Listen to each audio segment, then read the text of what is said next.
PhotoSchool holiday education event.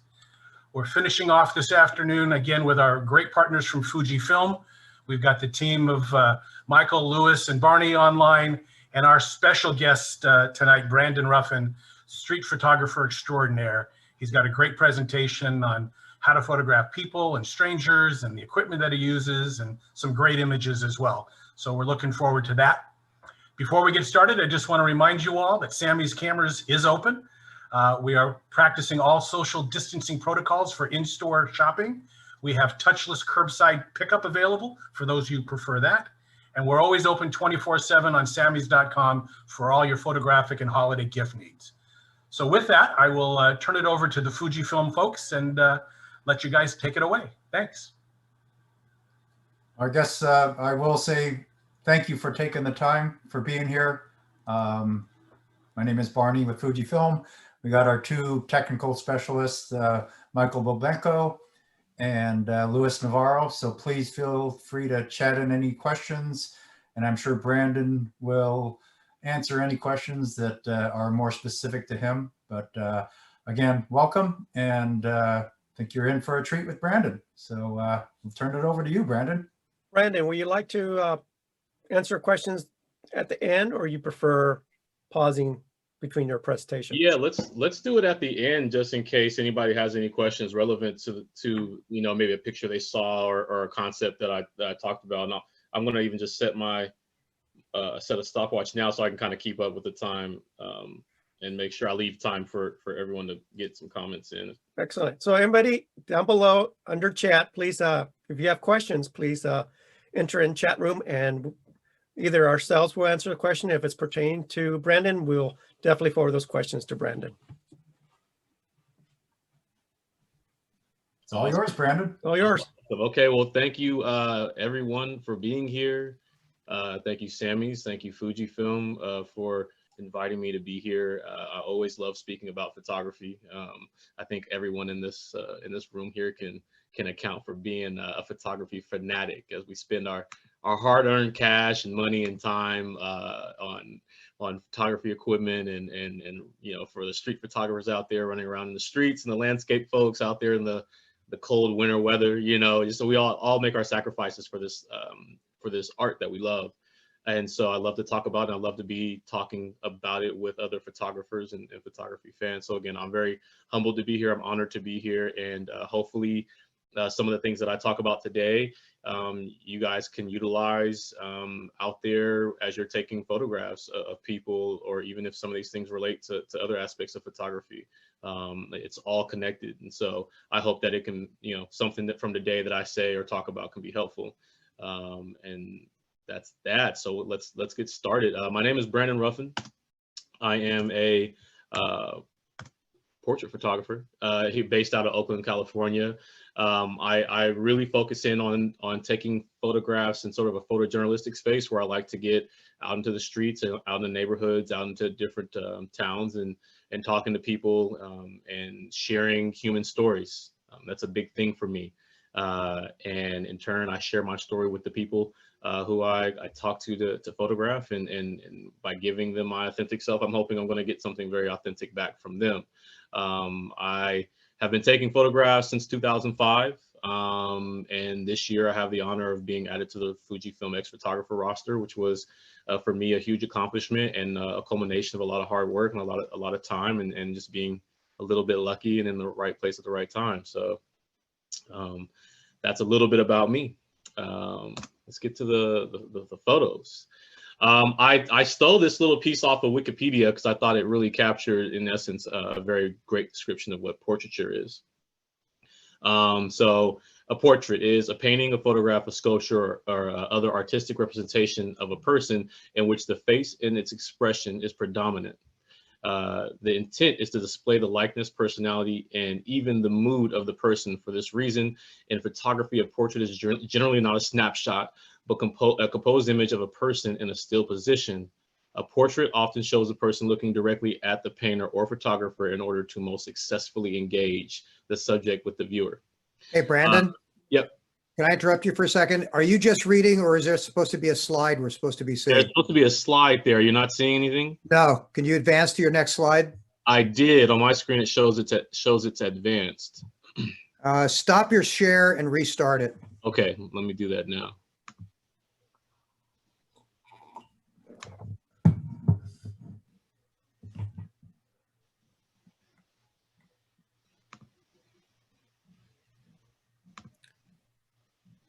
And make sure you select the actual, there we go. That's it. Okay, perfect. Okay, Thank so in that description, I think it really captures very well what most people are looking for, most artists are looking for out of a portrait, rather you're a painter, a photographer, a sculptor, or any of the other more abstract ways in which people can create a portrait of someone. It's typically getting fairly close and capturing the person, the human body, the face, the bust of a person is the subject. And so that's what we get most of in the photo. And as we talk about portraits, we will discuss objects and making other things part of the photo. But for the most part, a portrait is focusing in on the person. It can also, if you're doing like animal portraiture, like pet portraiture, things like that. But your subject, your living, breathing subject is in essence what we're focused in on. Now, I took an image of Rembrandt, obviously one of the great portrait artists of in human history, not just for the way he composed photos, but obviously for his lighting, which is something that as photographers and even in the cinema world, constantly replicating that lighting, which was just brilliant. And then I put in a photo of my own that I took some years back in Oakland. Now I chose these two particular images, one to show that a lot of times portraiture can come in the spirit of, and also following in sort of the artistic footsteps of paintings. But also, if you look at the last part of that that description of portraiture, it talks about, you know, how often it's the subject looking straight at the photographer, the lens, or the painter. And I think that that's a valid point, and there is a point in time where you're going to utilize that. It's going to be very effective. But I also want to remind you that sometimes having a moment where someone's not looking directly at the camera or you, the painter, is just as impactful, and is sometimes even more impactful with what you're trying to say with the story. And so, you know, as I talk about these things, I'm going to be talking about more so my experience on portraiture, and also things that are not rules. None of these things I'm going to talk about today would I consider a rule. These are things that I've utilized throughout my years of taking photos of people, and, you know, through trial and error have given me, you know, more consistent and better results over time. So don't think of any of these things as things that I'm describing as rules. They're just my experience, and I just want to share that with you guys today. And it won't be overly technical. I don't want to get too much into the techniques of photography, although we'll cover them.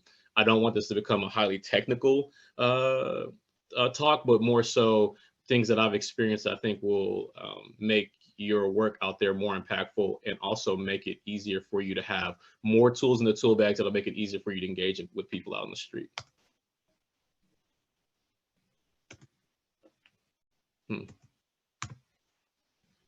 There we go. And did that next slide advance? I hope it's not making the same issue. Oh, it's good. It says street portraiture. Okay, wonderful. Okay, wonderful. So I thought that I would add my own sort of definition to what I consider street portraiture, or at least what, you know, sort of the elements that you're going to be dealing with. It's the process of capturing the image of a stranger, or still representation of a stranger taken in an environment that exists outside the direct control of the photographer. During this process, the photographer must negotiate multiple variables to include environment, social and emotional engagement, and the physical manipulation of the camera. All right, so these are the things that I most often, and I think any street photographer, but in particular street portrait photographer, will find that they're dealing with. And what I mean by environment that exists outside of your direct control is that when you're out there and you're looking for your subjects, you're going to be in a place where you may not, well, you will not have control, not the way you would have in a studio, right? You're going to be out there trying to find good locations that'll give you pleasant backgrounds, make things that are going to allow you to not have too much busyness behind your subject, right? We want to make sure that we know who and what the subject is. But on top of that, you're going to want to find a space where you can sort of direct your subject into light that is already provided. There are ways to go out, obviously, with a few different tools to amplify the light that's existing and sort of direct that light, right? Light modification devices, something like a bounce or a reflector, or something to diffuse with. But for the most part, what you get out there is what you get. We don't have the same advantages of being inside the studio where we can have multiple lights and different light modifiers to more directly control the light. And so part of what you're doing is making observations to how you're going to best try to replicate those principles that you would use inside the studio, but without having all the same measures of control to do that with. And also, I'm sorry, did not mean to advance that slide, but we're fine. Also, we're going to be thinking about the emotional and social engagements that are happening out there on the street. Those are huge. Those are the biggest indicators of us getting the photo we want, right? Because if we're out there and we're taking street portraits, most likely you are a subscriber to a more documentary and photojournalistic style of thinking about your work. And so we want to capture people in their element, and we want to do the best we can to capture the person that we had in front of us in that moment, right? I don't subscribe to the idea that you're going to capture the entire essence of a human being in one photo. I think it's impossible. And it also sort of takes away from the idea of the complexity of the complex nature of being a human being. I think is impossible to capture all of that into one photo. But what you can do, and what I strive to do, and what I think everyone should be striving to do when they're taking these portraits out on the street, is that you should be doing the best you can to represent the best parts of that person and the most accurate parts of that person while you have them. And I put this slide in here to make you realize, like, it's hard. Street portraiture is difficult. It's hard, not because of the camera, but because of the very act of bravery that is approaching a stranger with a camera. So be patient with yourself and be prepared to be told no. The best advice I can give people in going through this process is to approach people who you want to take photos, especially if this is like in the beginning of your journey as a portrait photographer. Approach people. If you're struggling to talk to people, if you're struggling to find that courage to go out there and try to engage with people out on the street, especially people you don't know, walk up to them and start a conversation. Do all that and don't ask them for the picture. Find somebody you really want a picture of and then talk to them. Be a genuine human being with them, engage with them, offer yourself, let them offer themselves back to you, and then just go away. Don't ask for that picture, because you want to learn what it feels like to really want the picture and not get it, and still be able to do all the human things that we should be doing out there. The photography in general, I always think, is always about human beings, regardless of what the subject matter is. And if you're taking portraits of people, that's very much connected to being a human being. And so we want to never make it sterile, or we don't want to make it a surgical environment. We want to make it something that is very human. And so in that, when you're talking to people and you're in this rush to get your yes or no answer, then your subject's going to pick up on that. And if they pick up on that, you're going to get a no sometimes when maybe you would have gotten a yes, or you're not going to get them comfortable. I think that one of the most effective things that comes from my portraits is that you can tell that my subject is comfortable, not because necessarily I made them that way, but because I came into the situation honest. I came into the situation genuine. And so try to focus in on that. You do that for a little while. You go there and you want to get this photo badly, but then you leave only offering them a good conversation, a good human, genuine conversation.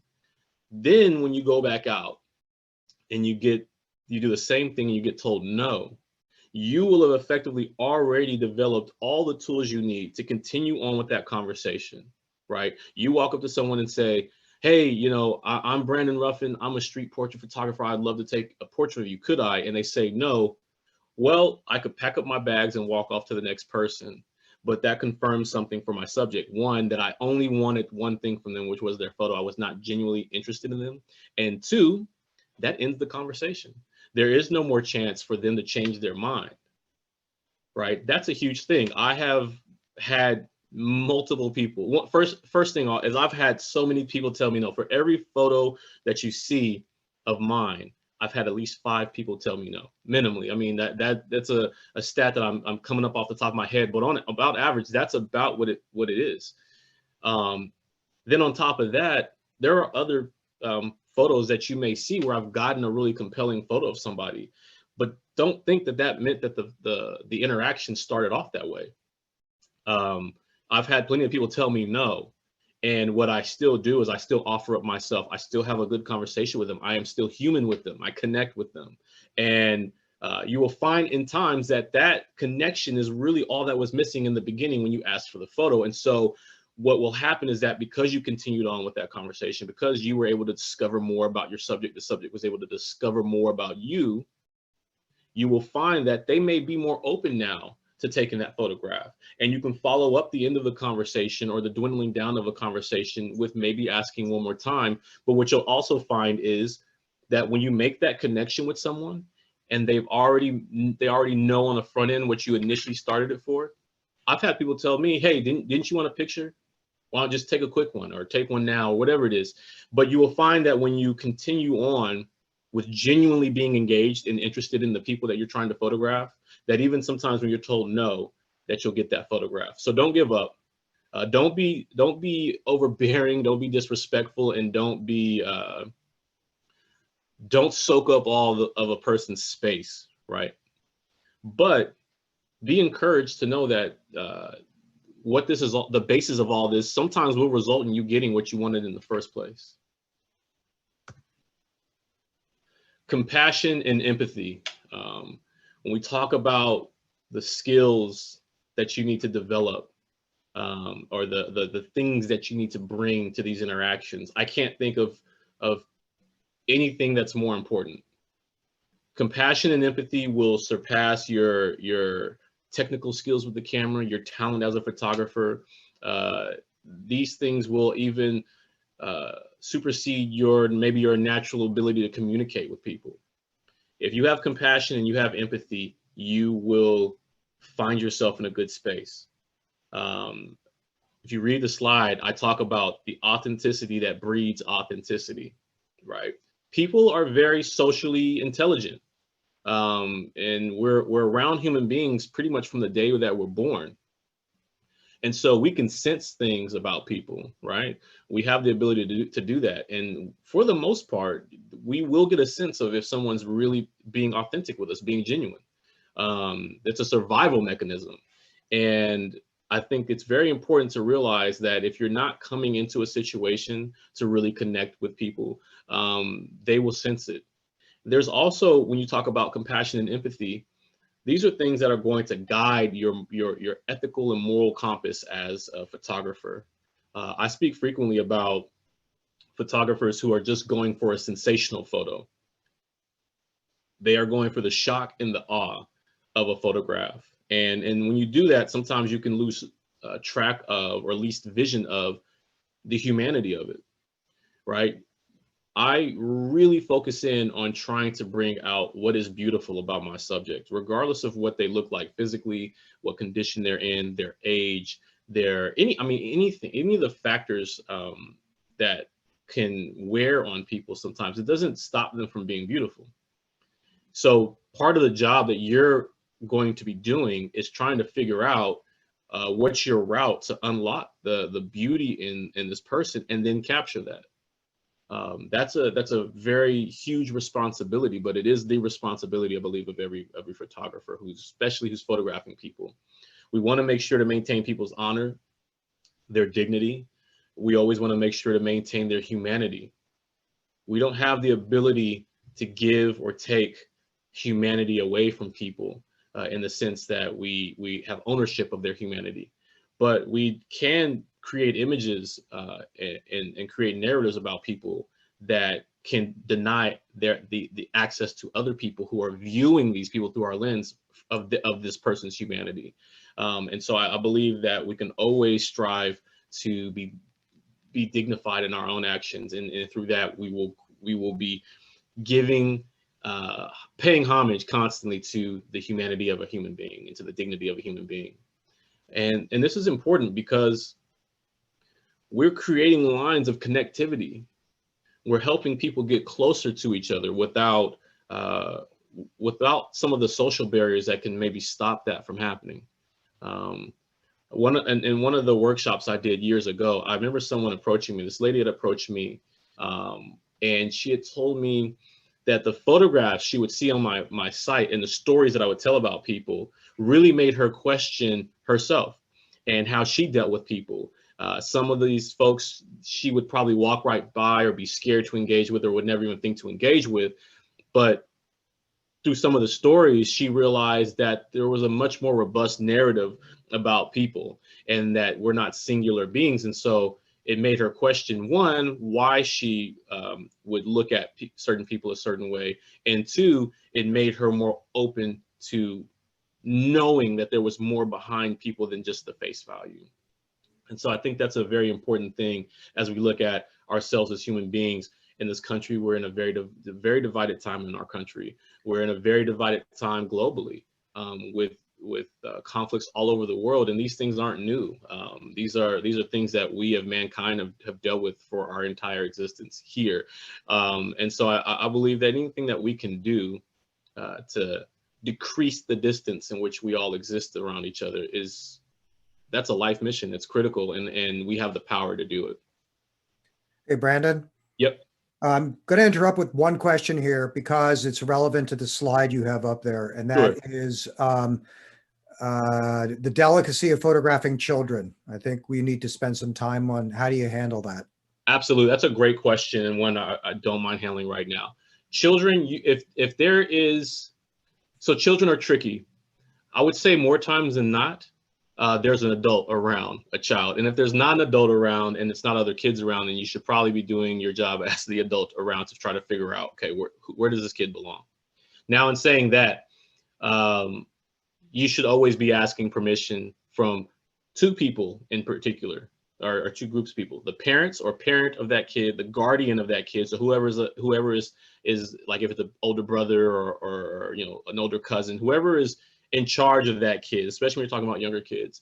And also you need to ask the kid, because the parents may be okay with the kid having a photograph taken. And then the kid may be like, no, I don't, no, thank you. And I think that sometimes it's hard to remember that these little people are beings all in of themselves, and that they deserve the same things that any of us would ask. If you walked up to an adult and they said, don't take my picture, you probably wouldn't push too much further than that. But we some reason forget to take a picture. I mean, to ask children.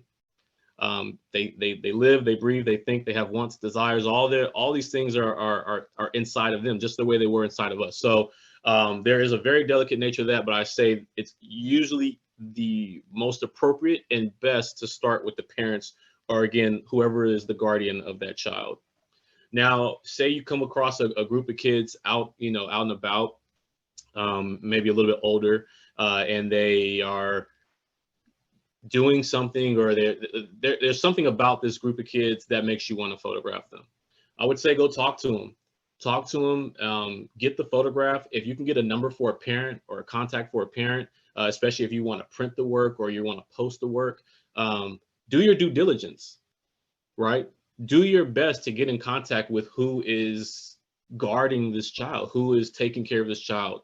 And so maybe you have the photograph, but before it goes anywhere, you make sure that you've done all your due diligence to contact someone and explain to them, hey, I got a photo of your kid. I would love to give it to you. I would love to print it out for you, et cetera, et cetera. There are ways to make these photographs, not just for children, but advantageous for everybody, right? It's not often actually that people get a really nice and high quality photo of themselves. And so a lot of times too, which is a technique that I like to implement, is making sure that if I'm getting a photo, I mean, if someone's going to give me an opportunity to photograph them, that I give them the opportunity to get that photo.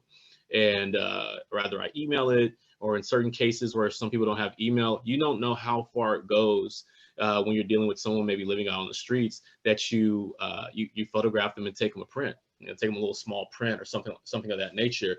It goes a long ways.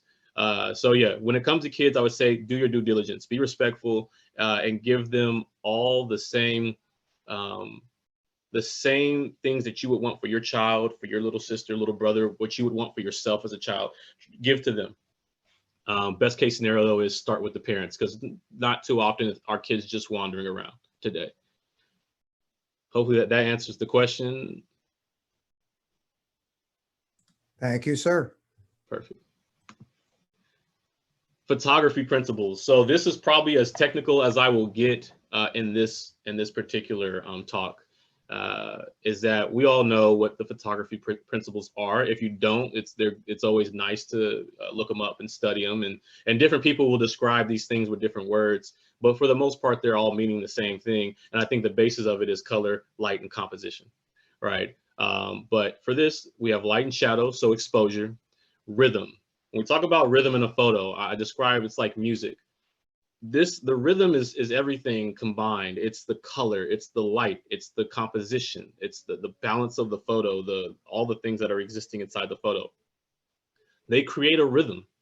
And so, there's a rhythm, or some people might describe it as a harmony, right? There is a harmony and a rhythm that exists inside a photo. A well-done photo has a very nice rhythm, just like music.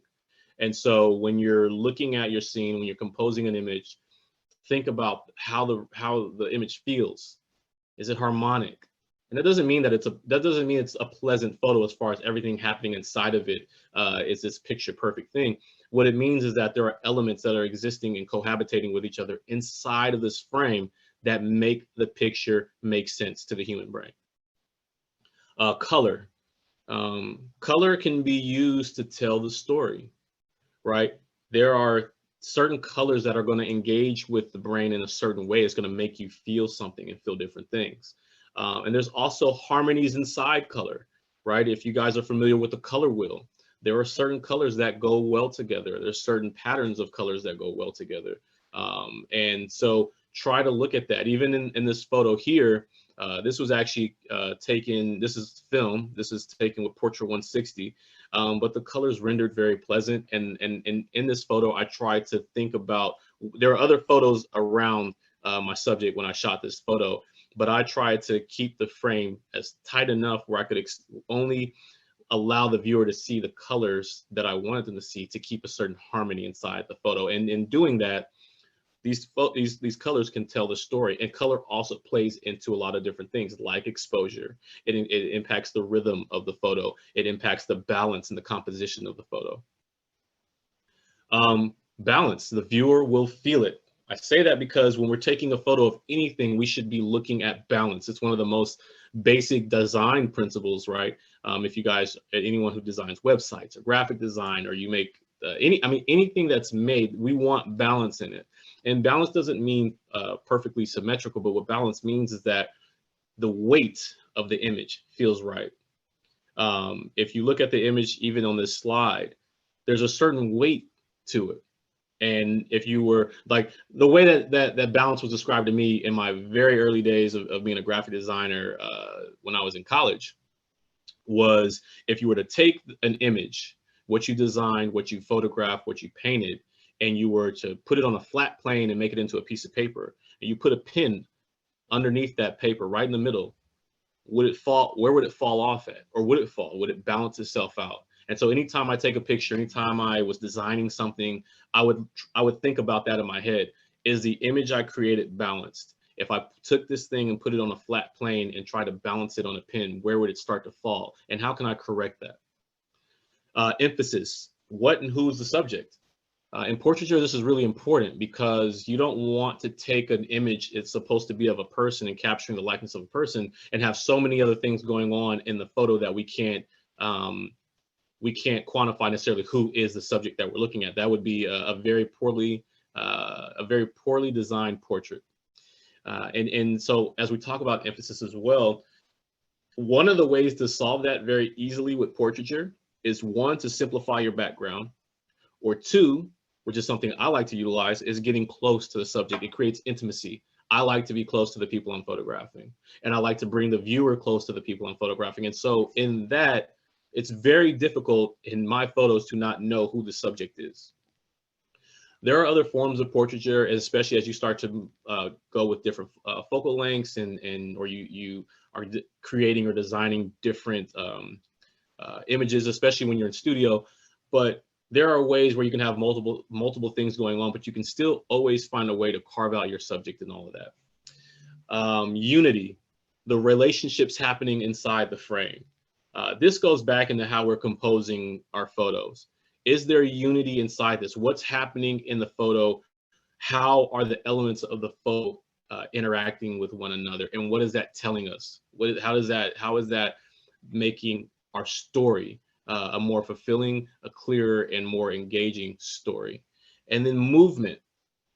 I always found it interesting as we talked about movement with photography, because we're typically talking about a still image.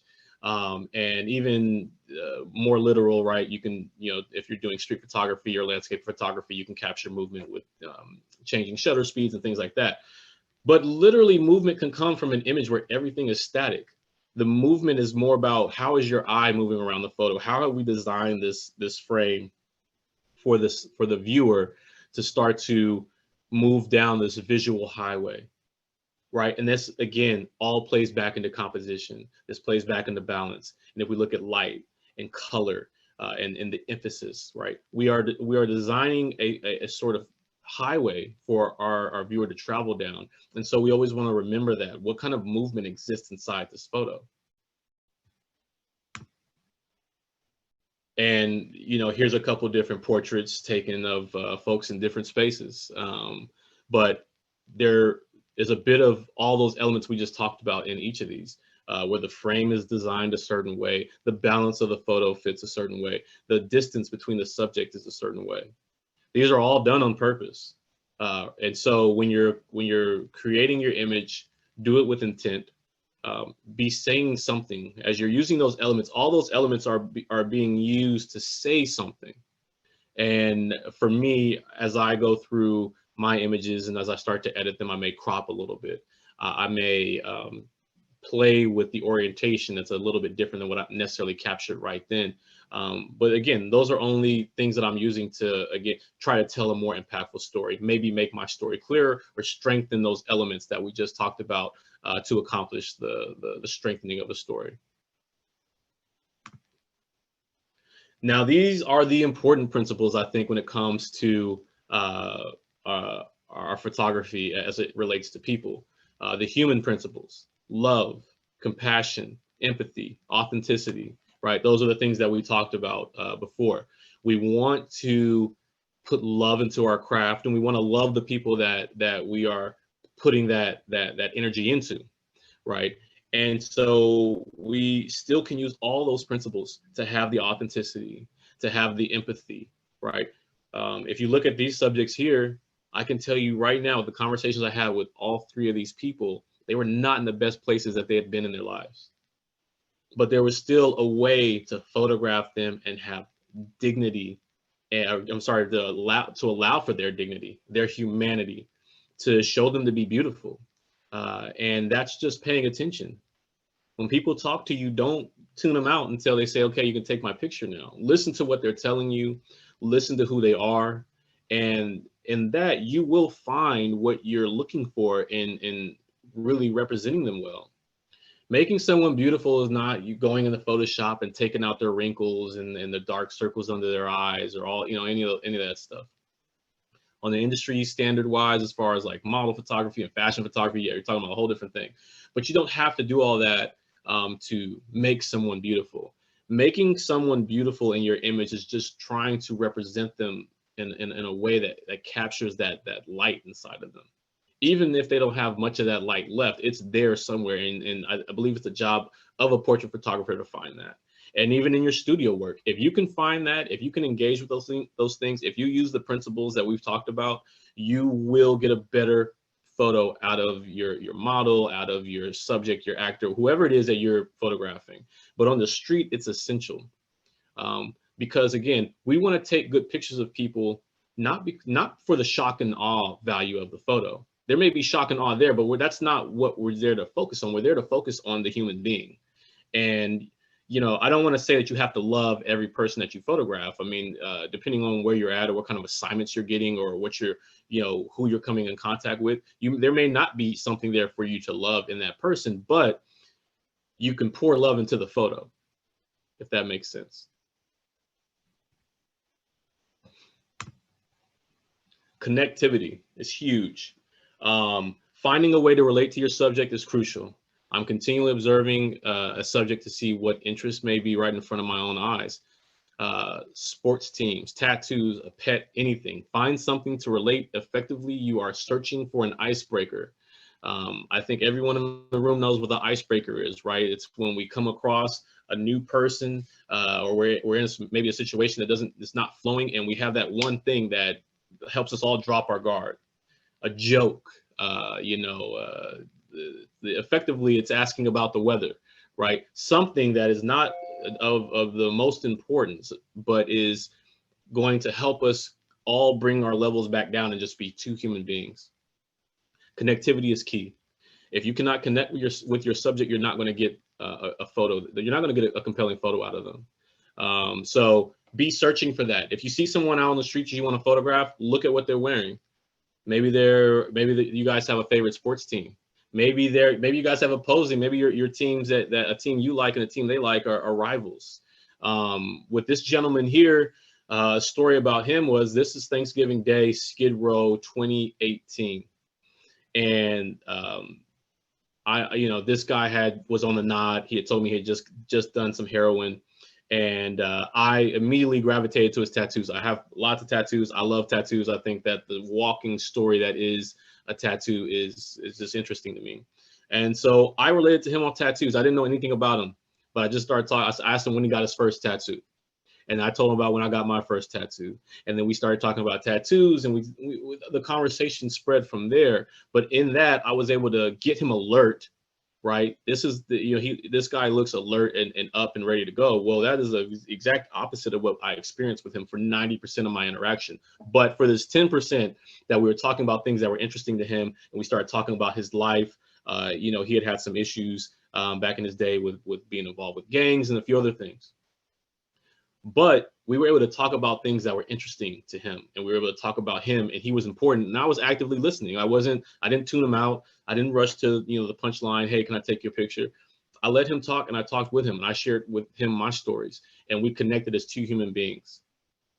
And in that, what you see in this photo, I believe, even when I showed it to him, he looked at that picture, and he smiled and said, that's me. And what I took from that was that this guy doesn't get to see the best him very often anymore. I'm sure he looks in the mirror and sees a lot of things. He struggles with substance abuse issues. He has some mental health issues. He's living, you know, out on Skid Row. These things are very difficult, but these are the realities for a lot of people. A lot of people that we walk right past every day. But the smile on his face and the pride this guy had, and this photo was after we had a conversation for a while, as he was reminiscing on his old self. I think the times that he really felt the best about himself. This is the photo. And what I saw here, and when I look at it, is I see him with his chin high. I see him with confidence.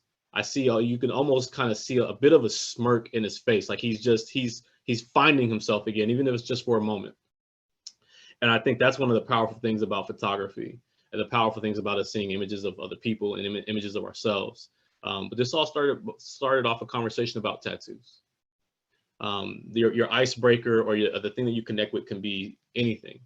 You just have to find, and you have to be an observer and look at people who you would like to photograph and figure out pretty quickly what it is about them that you can relate to. Again, you know, sports teams are easy. We wear sports memorabilia, or, you know, if they have on like a jacket that has some sort of anime character that, you know, anything can be a topic for talking on. But you want to look at them and figure out what they're interested in, and then figure out a way that you can relate to that. And these are just a couple images of people who I had randomly met in different places on the planet and found a way to talk to them. I found a way to connect with them. I found a way to generate that connectivity with them and then capture it. And when you look at these photos, there it is. You can connect with these people. Even though you've never met them before, there's a connectivity that comes from the connection that we were able to have for that brief moment that we were together.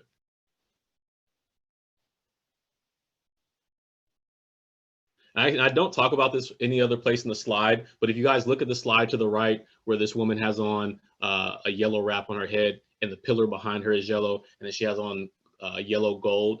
That's just to talk on that real quick. If you can find complementary colors around you, colors that are either matching or colors that are again harmonious, find those, and don't be afraid to ask your subject, hey, can you move over here? I like the way that this wall looks behind you, or I like, you know, the way that this scene looks here with you in it. So the photo of the young lady here with the orange hair is actually a very talented photographer. When I first met her, had no clue. She goes by the name of NYC Goblin, an amazing photographer, taken in New York. Photo of this man here. He's an elderly man here in Oakland that I randomly saw. And I just thought it was really, first of all, I love hats. I think hats always make an interesting story, but I love the fact to see him out with his mask on. It was a very telling thing, as we know, you know, our elderly population is very vulnerable to COVID. And to see this guy and talk to him and realize that as much as he would like to stay in, he still has to go get groceries. He still has to go handle all his own errands. He doesn't have a lot of people to just go in and have do things for him. And so the best thing he could do is put his mask on. For me, this photo says a lot about where we're at right now, with this virus ravaging the country, ravaging other places all over the globe. And then this woman here was in Cuba, out in a marketplace in Havana Vieja, and just struck up a conversation with her and started to piece together a couple elements that were going on. And I just loved it. And I asked her for a photograph. And after talking for a while, she allowed me to have one. Storyteller. Never forget that you are a storyteller. You are out there searching for an interesting story that you will try to create in like a few hundredths of a second. You are going to try to create a whole story out of that.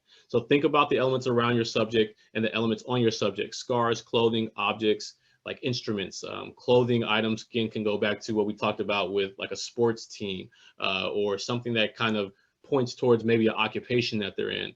The entire portrait should be working at some sort of story or statement. So what I mean by that is, this story here was a very beautiful one to me. I was walking around Brownsville out in New York, and it's a very rough area. It's not a place that you would necessarily, at least to the outside world, be known for compassion and for love. You know, these are not the stories that most media outlets or people would tell about this particular neighborhood. But as I was walking through this neighborhood, I stumbled upon this young man's birthday. This was his first birthday. And what happened was that I had a camera in my hand. I was walking down the street, and his aunt pops out and she says, "How much do you charge?" And I'm thinking, what are you talking about? Right. I carry the camera so much, sometimes I even forget that it's with me. It's like a part of me. So I go, what do you mean? She's like, I was supposed to get a photographer for my nephew's birthday. It's his first birthday. I couldn't get anybody in time. What would you charge to come take some photos? And I told her, you know what? I would give me a couple portraits and I'll take some photos and you can have them for free. No big deal. I can't stay here all day, but you know, I'll take some photos and I'll email them to you. And so I did. And in that, I was able to get this father and son together. And this photo was just really important to me. Growing up, I had my father in my life, and I knew other young men. I grew up in a very rough area as far as the city. And the story most of the times was that Black men were not around for their kids, especially as I was growing up in the 90s. That was the story we were told. That was the story that was put out. And I just knew that not to be true. I knew so many dads who were taking care of their kids and being part of their kids' lives and creating families and doing everything that they were supposed to do. And so to me, when I saw this image was just very important because it tells a story of a father that's there for his son, and it shows love, it shows compassion. There's just this huge sense. You can tell he's a proud father. This is his first son. This is his first kid. And there's pride there in his eyes. He's happy to be this kid's father. And just the stories that we tell about masculinity and how that plays out in certain neighborhoods and certain areas. I thought that this photo was just very important. And this photo is one of my favorites. This photo came from me connecting with an aunt who wanted photos done. So I took the time to stop, talk to her, offer to give up some photos for free. And in turn, I got this photo. which is just one of my most favorite photos that I've ever taken. And these are just more photos about telling a story. You know, find people who can generate that for you. You're going to be ultimately responsible for taking a photo that lends to a story, but find that story, find that person that has a story written on their face a bit, and then go from there. Observation and patience. These things are important. Looking for the right subject is a game of patience. Interesting photographs, particularly portraits, come from interesting subjects. Find someone walking around with a story and you will have an easier time compelling the viewer to dig deeper. And so what I mean by that is find that person who has something that grabs you. And if they grab you, they'll probably grab your viewer, and then you're able to thrust the viewer even deeper into what this person actually is, more so than just whatever they look like. The patience aspect comes in from this particular photo. I was taking a portrait of another person out in New York one day, and this guy walks by. Now, I wanted to like stop him, talk to him, say, hey, like, wait, I gotta photograph you. But I did not want to break the connection I had with the person I was photographing. And so, you know, I had to really be disciplined and still being engaged with the person I was photographing, as to be respectful of them, as to be committed to them with the commitment they were giving to me by allowing me to photograph them. And so I had to just kind of bite the bullet and stay where I was at. But I managed to get this photograph for this young man because I just kept walking around the area hoping I was going to run back into him. And mind you, this is in the middle of New York. It's a busy place. People are going any and everywhere. And I didn't know if I was going to find him again, but I gave it the effort. I just kind of kept walking around the area, and I ran into him at a park. Like an hour later, I ran into him at a park, and he was talking to some buddies of his, and I got engaged in the conversation with all of them and took photos of everybody there, knowing that I wanted a photograph of him. But I built a rapport with everyone. I didn't single him out. I didn't come there and say, hey, I just need a photo of you and I can run. I stayed there and I talked, and I became part of that group for that moment. And so when I asked to take photographs, people were we'd already done all that front end work that we were talking about, built the rapport and really connected with them. And I was able to get this photograph of him. And again, when you look at it, it tells a story. You're compelled to know more about this guy. You want to know more about his story. And that's the power of one, observing what's going on around you, and two, being patient. And these are more just photos of observing folks that I knew I was going to want to get a photo of, and being in an area and being patient, taking my time. The gentleman on the left, I think his story is really important, because if you can look in the foreground, although it's out of focus, what he's holding is papers that he's written and written and written over and over and over. And he had a stack of hundreds of papers that he carries with him. This man suffers from schizophrenia, a very advanced form of schizophrenia. And again, this goes back to how we photograph people with dignity, right? He was talking to himself. He was a bit of a mess. I got engaged with him by offering to buy him some food. We were sitting out front of a cafe. And from there, I just talked to him. I didn't placate with him. I really engaged with him and just tried to find out as much about his story as I could. And as he struggled to tell his story, obviously, because he had a lot of things going on, but I was able to get this photograph of him. And what I love about this photograph is when you see this, you don't look at him and go, he's crazy, he's a schizophrenic, he's wild. I didn't take a sensational photo of him. I didn't take a shock and awe photo of him. I wanted to take a photograph that represented the man that I have found at his most deepest self, as far as I could get. And there, I believe, if you look at his face, there's honor, there's dignity in this man. You can see he was a handsome guy, right? And I think that that's important. You don't have to make people look bad for people to want to look at your photos. And I think that's a really important thing, especially when we talk about street portraiture and street photography. You can go into neighborhoods and document the lives, bring to other people's attention the lives of people who are living really hard and who are struggling, who have substance abuse issues, who have mental health issues, and who are all trying to get better in any of the ways that they know how. You can tell those stories without going there and making those people look bad. You can really engage with them. You can pour love into the photo. And if you're doing the responsible thing, you can pour love into that community. Ask people what they need. You need clothes, you need food, you need water. What are you guys not getting? What can be better? And engage with them. And I think that you'll find a much more enriching experience. And Brandon? Yes. Let me jump in here with a technique question while you've got these slides up. Sure. Pretty sure every picture you've shown has been in pretty much soft light. Do you avoid hard light out of personal taste, or just you hate contrast? Want to talk about that?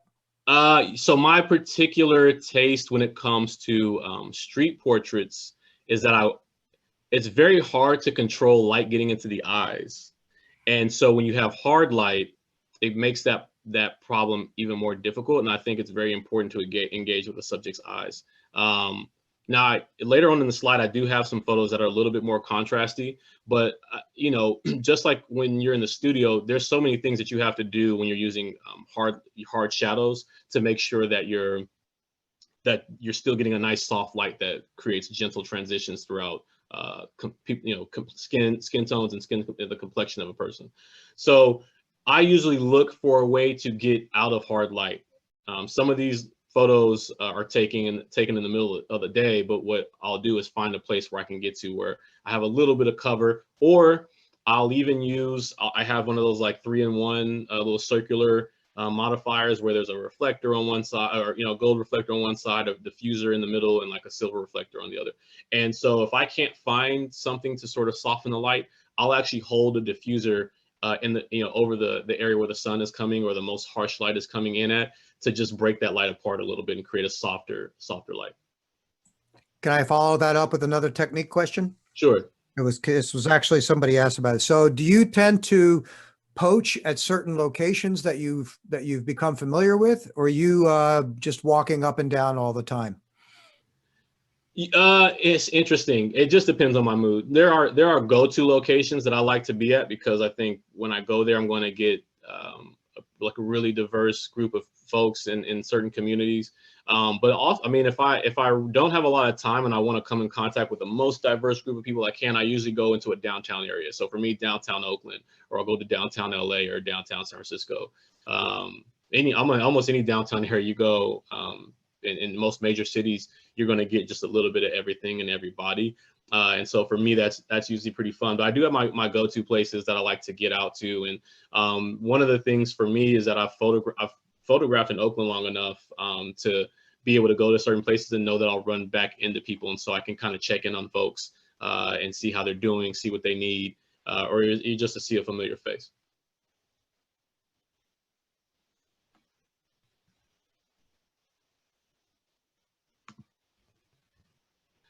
Variation. So like this photo here is a little bit more contrasty. I was able to utilize a wall that was to the right of him to create a negative fill, and then I had a very soft light source coming from a rainy day across the other side of his face. And so I don't mind contrast. It's just it's more important to me how much I can control those elements, because I always want to get a photo that captures as much detail as possible.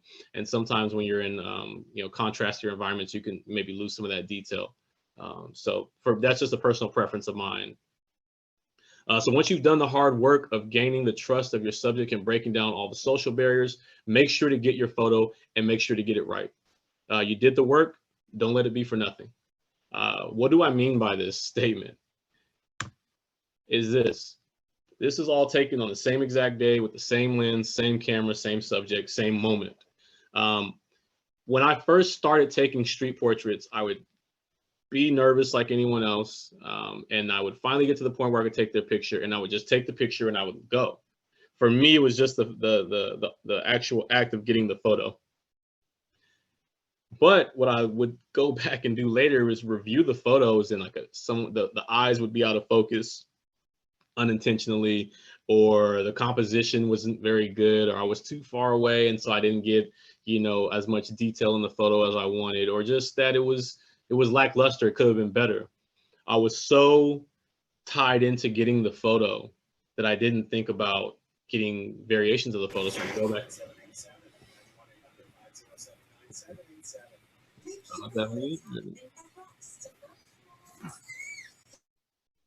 Here we go. So I wouldn't think about asking for multiple photos or even taking multiple photos. I would just try to get the photo and get out of there. So take your time.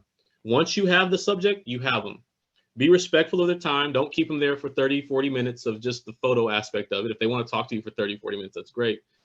But be respectful of their time. But once you have them, don't lose the moment by not getting the good photo. You've done all the hard work and people are going to be slightly patient with you. You've developed that rapport with them. Now, again, they don't want to be out there all day, but you can ask them for a couple of photos. You can ask, you can go from different angles. One of my things that I really try to accomplish is creating studio-like feelings in the street.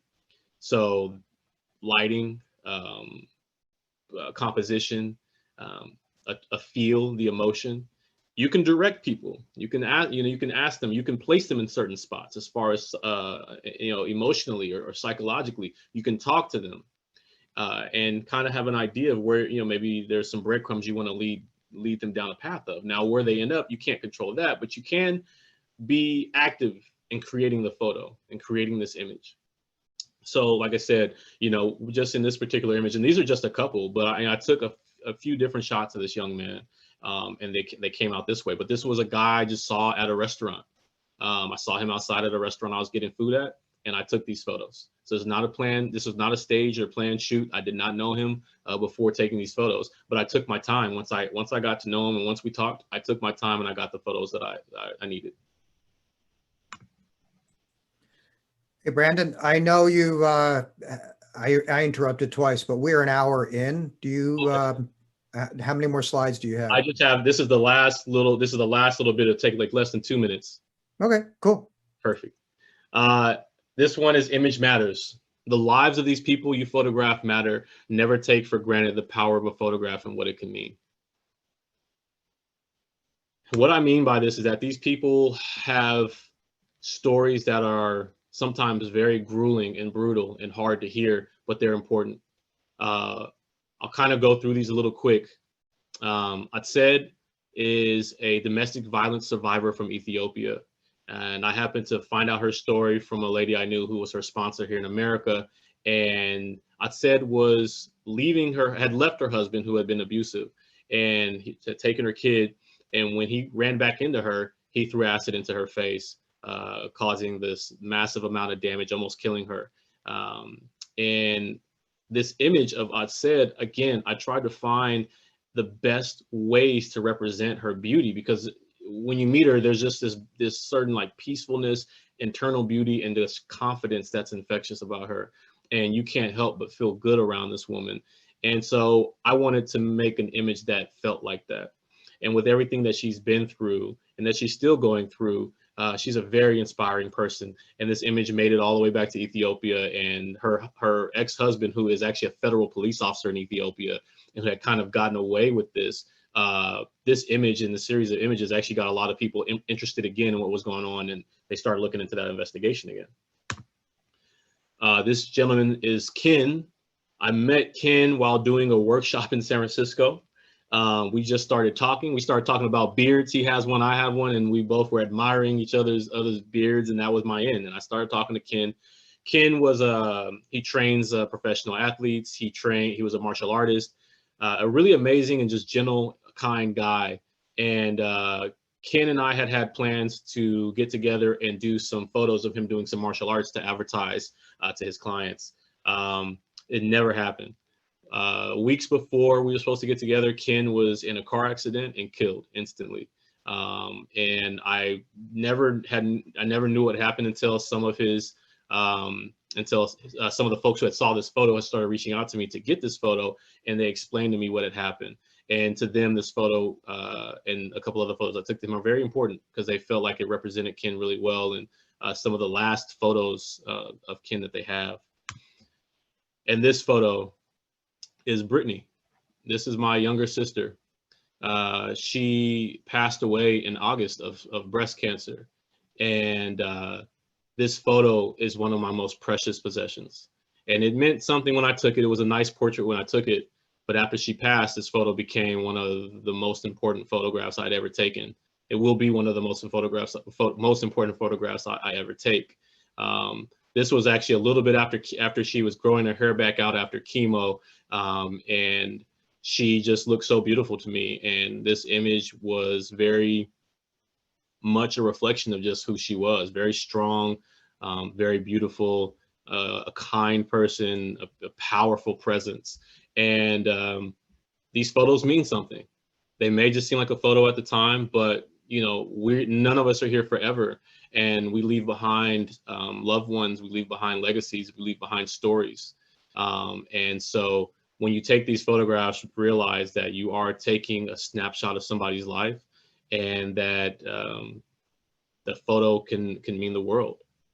So that is the end of the presentation on my end. I'm open for questions. I've left my my Instagram handle as well as my email address. Please reach out to me if you guys have questions that we can't answer during this session, or if you just want to talk photography. All right, I've been writing down questions as people have been typing them in. So let me plow into some of these. I guess some basic sort of, people do have equipment and technique questions, like do you auto exposure, manual exposure, and do you have some favorite lenses? I will start with exposure. I do manual exposure. I mean, auto exposure in cameras today is pretty smart, but I like to have as much control as possible, because again, different exposures are going to tell different stories within the frame. Lenses, I am very traditional in the sense that I'm a portrait photographer. I love things 50 millimeters and above. Obviously, when we're talking Fuji or any crop body sensor, those change a little bit. But for me, I work within the 56 millimeter space with the Fuji lens. I love the 50 millimeter 1.0 that came out, to have a camera that fast, and just everything that comes out of the lens that fast, and everything that comes out of it's just really beautiful in the way that it renders the different different transitions inside the photo are wonderful. And then the 90 millimeter 2.0 is probably one of my most favorite lenses of all time. Any camera system I've ever had, I've always had a 135 millimeter lens for it, or the equivalent to that space. I just think that to be able to get that type of compression and have that focal length with also the speed at 2.0, I think even some manufacturers make things at like a 1.8 now. It's powerful to be able to do that, to be able to sort of cut your subject out of a background. It almost doesn't matter how busy it is at that range. The compression's so nice that you can create a very smooth, fluid, in particular background out of anything. So. I think you did mention something about giving prints to subjects. How do you go about doing that? I mean, how do you go about finding somebody else? And how, like, yeah, so or do you send digital copies, or what do you do? Yeah, so for people who have emails, I'm always willing to send a digital copy, which is always nice. People, you'll see the photos like pop up on LinkedIn or something like that, or their Instagrams. But, some folks don't have email, or they don't always have access to be able to get, service to their phone to get an email, or get, access to a place where they can get to a computer, especially now where, so many things are closed.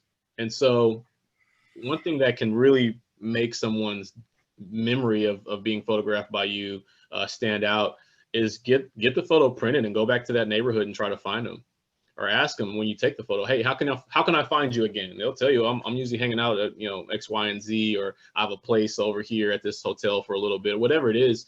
And that's also the benefit of frequently visiting certain places, is that when you come back to that neighborhood, you walk that area, you'll run into these people again. So the last 6 months, as we know, have been a little weird, or last 9 months. How do you go about approaching people you're not allowed to approach? And what do you do with masking? Are you asking people to lower their masks for a photograph, or what? So now that's a tricky one. I think for a lot of street photographers, particularly street portrait photographers, it's been something of a new landscape to traverse, because how do you create that connectivity with people that you're supposed to be at least 6 feet from, or that you can't see their face, so that they can't see your face?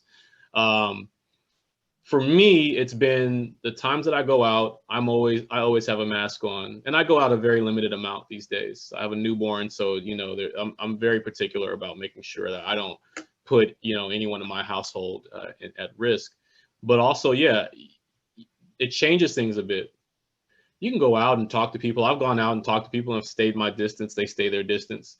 But you want to take all the safety protocols. And if you do happen to be, you know, in a space where you're willing to get closer and they're willing to let you be closer, you know, be smart about it. Let's not, you know, don't shake hands, don't give hugs and things like that. You know, if you have to be that close and you want to make some sort of contact, you know, everyone's doing the elbow bump now.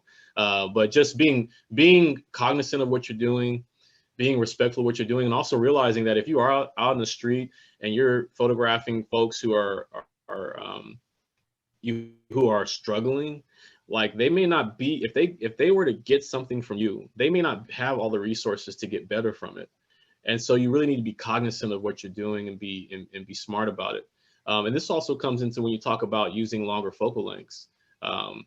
This is when a 90 comes in real handy for me, right? I don't have to be on top of someone to create an image that's very dynamic and still feels close. And that also can make someone feel more comfortable in being photographed by you.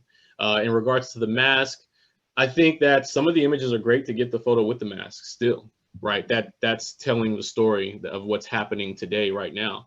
But if you have someone who's willing to peel their mask down for a second, have them peel the mask down, get the photo and get their mask back up. You know, even if they're willing to be maskless, you want to feel good about what you're doing. And again, this goes into the ethics of this, right?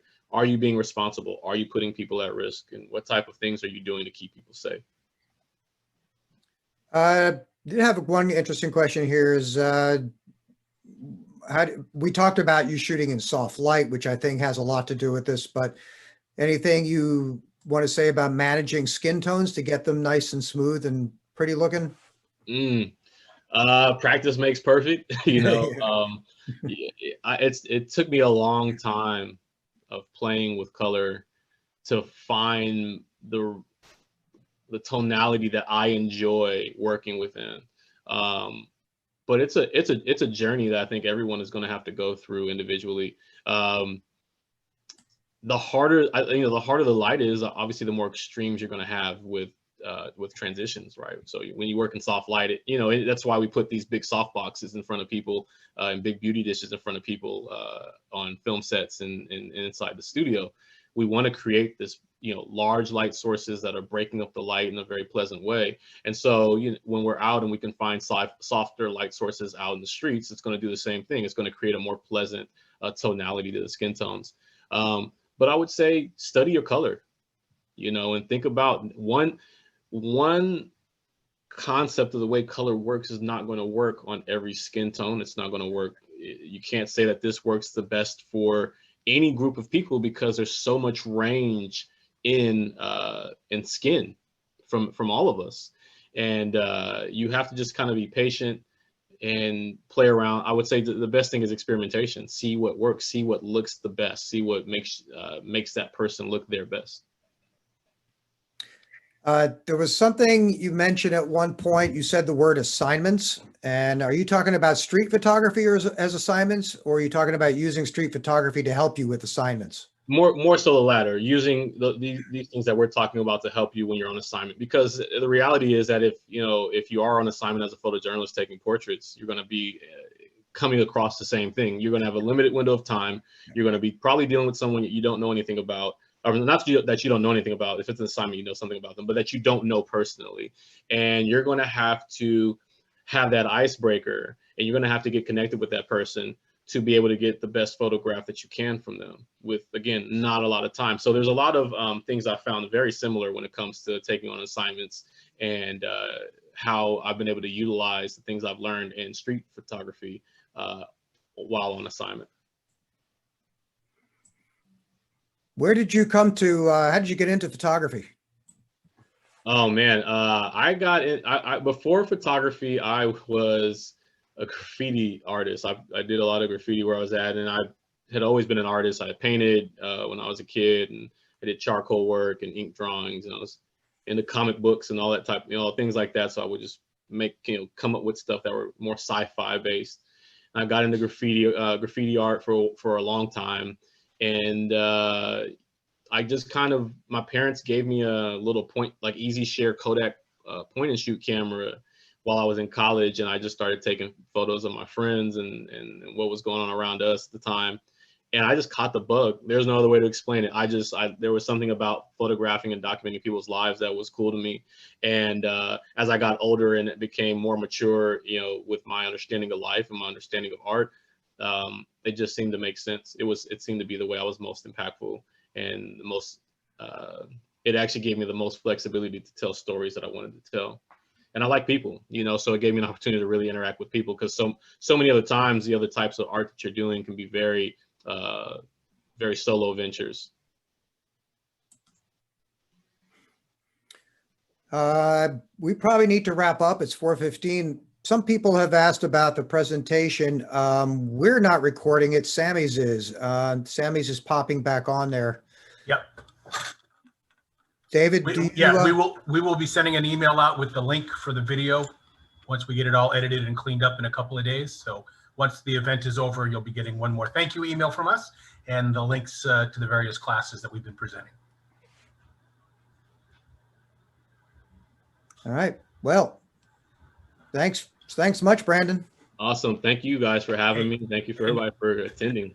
Thank you for the team from Fujifilm and Brandon, just an amazing, emotional, insightful presentation. It got the hairs on my arms coming up a little bit on the back of my neck as well. Some of those images were just so great. Thank you. So thank you very much. And thank all of you for joining us for our Samy's Photo School Holiday Education event. A reminder again, Samy's stores are open. We're practicing social distancing protocols for in-store shopping, touchless curbside pickup for those who are interested in that service. And as always, 24/7 on Samys.com for all your holidays and photographic needs. We got a bunch of great deals on Fujifilm cameras and lenses and accessories going on all throughout the season. So please check our website, our site, or stop by one of our stores, and we'll be happy to help you out. Thanks for hanging out with us today, and have a great holiday season. We'll see you soon. Thank you, Hey, everybody. Brandon. Yes. Brandon, check out the chat. There's some really wonderful comments in there. Oh, awesome. I'm going to check it out Absolutely. right now. Again, Very Yeah, well before we received. turn it off, take a look, because it's really heartfelt to read what some people have written. And I don't want you to miss that. okay, awesome. I'm going to go through it right now. You're very Okay, David, don't inspirational. shut it Yeah. off. Okay. you Again, got it. thank you guys so much. I really appreciate it. Thank you all. Be well. Thanks, David. Brandon, great work, man. Thank you, Tone. I know that voice Yep. anywhere, man. Yes, sir. My man. Is David Herman still on there? We had a gentleman on named David Herman, and he teaches our street photography class for us. So Oh, I think he was doing a little check and compare. He chimed in early on in the presentation. So Yeah.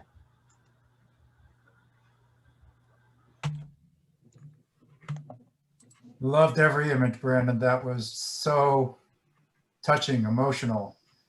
Filled Oh, with, thank you. I Thank you. just- I mean, there's so much that we learn from each other and can gain from each other. And I honestly, when I really was going through some, even now with losing my sister, I've been able to lean on photography very, very much so. And years ago, when I really got into street portraiture, I realized that that human interaction was super important to even the ways in which I was healing. And, the folks I was talking to, they had no clue, but they were giving me so much more than what I was giving them.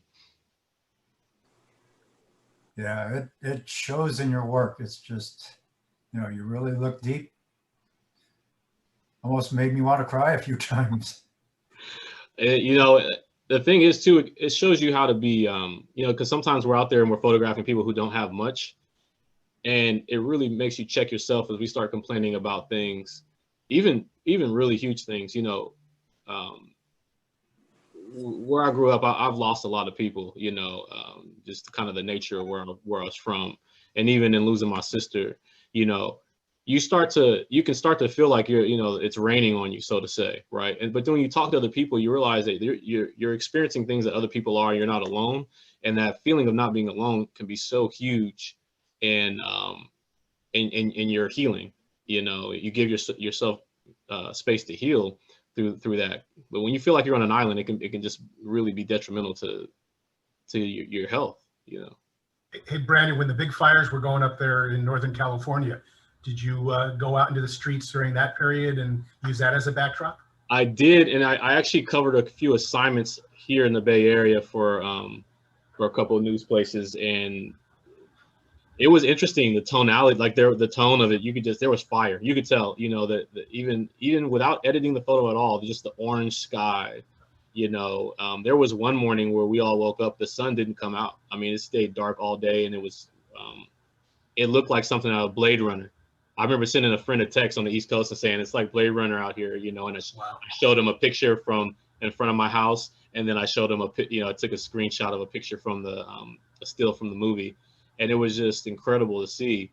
And obviously we're having, you know, having more and more fires out here. It's just, it's just nuts, man. These messages really mean a lot. Thank you everybody who sent these. It's really nice. And yeah, whoever asks for Chris, I did meet Atset through Minby. Minby is an amazing person, and that is who I met Atset through.